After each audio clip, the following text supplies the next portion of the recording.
Is insurance for teenagers worth it? In today's Rate My Plan with Biscuit, we're looking at a plan sent by Mrs. Leong, and she's getting it for her 15-year-old son. It's an investment-linked plan with a medical rider for about 1,920 ringgit per year, or about 160 ringgit per month. We assume Mrs. Leong is getting it for her son's medical cover. Let's rate it.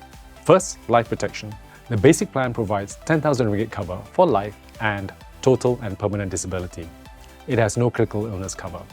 Actually, life cover is not relevant for the teenager, as nobody, not even Mrs. Leong, is financially dependent on him. So for life protection, we'll rate it as not required. 10,000 ringgit for total and permanent disability is not enough. Care for someone with TPD will run into the hundreds of thousands. But for most young people, disability is mainly caused by accidents, so Mrs. Leong should look into getting her son a personal accident plan as well. They're not very expensive. Next, medical protection. Mrs. Leong has included a medical rider for her son with 2.5 million ringgit annual medical limit. There is no lifetime limit. Normally, we'd say 2.5 million ringgit annually is too much, but since her son is young and taking into account medical inflation over the long term, we think it's good. Having said that, there are cheaper comparable standalone medical plans out there, but their premiums increase over time. Since this plan's premium doesn't, for medical protection, we'll give it 3 biscuit. Next, simplicity. An investment-linked plan is more complicated than necessary.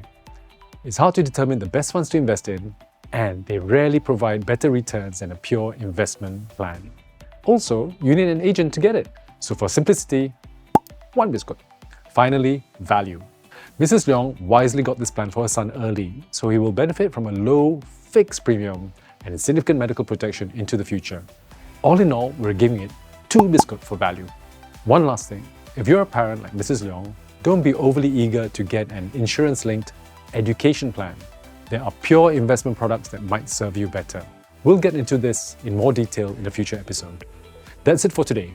Thank you to all who submitted your policies. We're doing our best to get through them and appreciate your patience and understanding in the meantime. Keep sending your plans to hello@fi.life and be assured your identity and data will be kept confidential. Until next time, bye!